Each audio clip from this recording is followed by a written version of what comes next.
Hi hello എല്ലാവർക്കും പുതിയൊരു വീഡിയോയിലേക്ക് സ്വാഗതം. അപ്പോൾ ഇന്നൊരു പിറന്നാൾ ദിവസമായതിനെ കൊണ്ട് ഞാനിന്നൊരു കോഴിക്കോടൻ സാമ്പാർ ഉണ്ടാക്കുകയാണേ.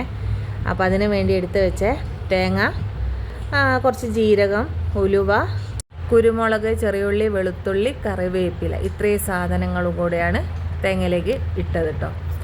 പിന്നെ ഇത് കിഴങ്ങും ഉള്ളിയും പരിപ്പ്, ക്യാരറ്റ് ഇതെല്ലാം കൂടെ ഇട്ട് വേവിച്ച് വെച്ചിട്ടുണ്ട്.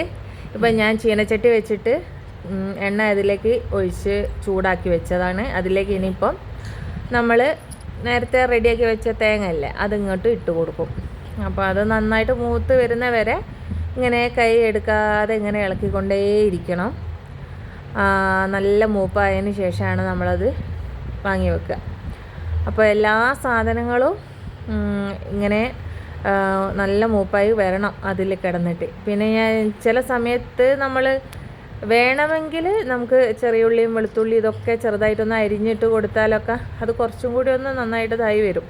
പിന്നെ ഞാനിത് അരിയാനൊന്നും നിന്നിട്ടില്ല, അതങ്ങനെ തന്നെ ഇട്ട് കൊടുത്തതാണ്. അപ്പോൾ തേങ്ങ മാക്സിമം നല്ല മൂപ്പാക്കി വരുന്ന വരെ ഇളക്കുക. ഈ ഒരു മൂപ്പിൽ ഇപ്പോൾ തേങ്ങ നമ്മൾ ഇറക്കി വെച്ചിട്ടുണ്ട്. അത്യാവശ്യം ഈ ഒരു കളറാക്കി ഇങ്ങനെയായി കിട്ടണം. സാമ്പാറിന് കുറച്ച് നല്ല കളറിൽ കിട്ടണം, അതിനാണ് ഇത്രയും മൂപ്പിക്കുന്നത് കേട്ടോ. ഇതിപ്പോൾ നമ്മൾ വേവിച്ച് വെച്ച സാധനങ്ങളാണ്. അത് കിഴങ്ങ്, ഉള്ളി, ക്യാരറ്റ് ഇതൊക്കെ ഇട്ടിട്ടുള്ളത്. പിന്നെ ഇനിയിപ്പോൾ അതെല്ലാം കൂടെ ഞാനൊരു വലിയൊരു പാത്രത്തിലേക്ക് ഇങ്ങോട്ട് മാറ്റിയിട്ട്, കാരണം കുറച്ച് കൂടുതൽ സാമ്പാർ വേണ്ടതുകൊണ്ട് നമ്മളൊരു ചെറിയൊരു വട്ടയിലേക്ക് മാറ്റി. പിന്നെ അതിലേക്ക് നമ്മളെല്ലാ പൊടികളും ഇട്ട് കൊടുത്തു. മഞ്ഞൾപ്പൊടി, മുളക് പൊടി, അതുപോലെ മല്ലി. അത്യാവശ്യം കുറച്ച് സാമ്പാറിന് മല്ലി കൂടുതൽ വേണം. അപ്പോൾ അതുകൊണ്ട് കുറച്ച് അധികം മല്ലി ഇട്ട് കൊടുത്ത് എരിവ് കുറയ്ക്കണം. എരിവ് അങ്ങോട്ട് കുറച്ചു.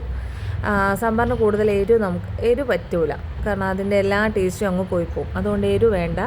അപ്പം ബാക്കിയെല്ലാം ഇട്ട് ഇത് നല്ലതായിട്ട് അങ്ങോട്ട് തിളപ്പിക്കണം. പിന്നെ ഇതിലേക്ക് ഞാൻ ബാക്കി സാധനങ്ങളൊക്കെ നമ്മൾ അരിഞ്ഞ് വെച്ച കുറച്ച് സാധനങ്ങളുണ്ട്.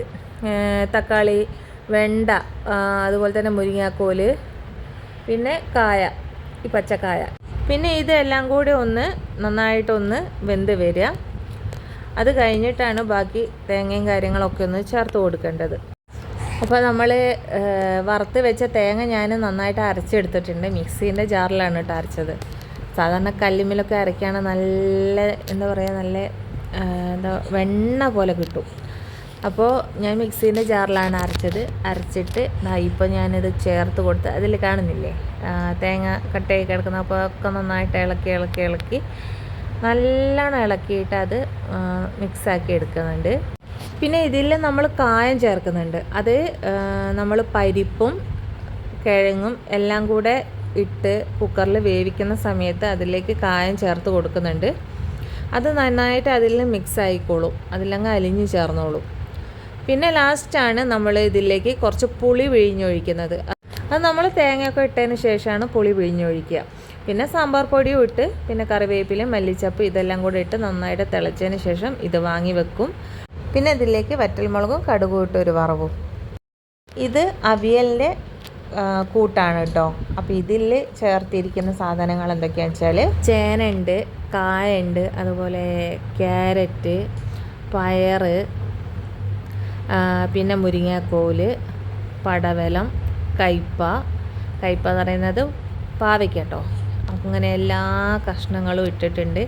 ഞങ്ങൾ ഇവിടേക്ക് ഇങ്ങനെയാണ് പിന്നെ നമ്മുടെ അവിയലുണ്ടാക്കുക. അതായത് അത്യാവശ്യം നല്ലോണം തേങ്ങ അരയ്ക്കും.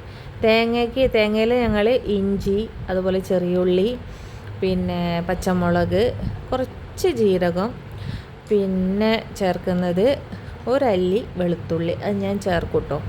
അപ്പോൾ ഇങ്ങനെയെല്ലാം കൂടെ ഇട്ടിട്ട് നല്ലോണം അരച്ചെടുക്കും.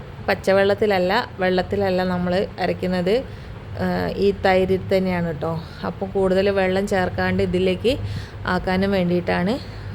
തീരെ വെള്ളം വേണ്ട, വെള്ളത്തിൻ്റെ ആവശ്യമില്ല. വെള്ളം നമ്മൾ ഇത് വേവിക്കാൻ മാത്രമേ കുറച്ചേ വെക്കൂ. ആ വെള്ളം ഫുള്ള് വറ്റിച്ചിട്ടാണ് ബാക്കി ഈ അരപ്പ് ഇട്ടിട്ട് കുറച്ച് മോര് ഒഴിച്ചിട്ട് നമ്മൾ മിക്സാക്കി എടുക്കുന്നത് കേട്ടോ. പിന്നെ ലാസ്റ്റ് കുറച്ച് വെളിച്ചെണ്ണയും കൂടെ. കറിവേപ്പിലയൊക്കെ ഇട്ടിട്ടുണ്ട് കേട്ടോ അതിൽ, അതൊക്കെ കാണിക്കാൻ വിട്ടുപോയതാണ്. ഇത് ഞാൻ നമ്മുടെ പർപ്പിൾ കളറ് ക്യാബേജില്ലേ അതാണേ. അപ്പോൾ ലാസ്റ്റ് ആ വെള്ളം പോലെ നിന്ന് ഇതൊക്കെ നല്ലോണം തണുത്ത് കഴിയുമ്പോൾ ഇതുപോലെ വറ്റി കിട്ടും കേട്ടോ. അപ്പോൾ ഇങ്ങനെയാണ് ഞങ്ങളെ അവിയലുണ്ടാവുക.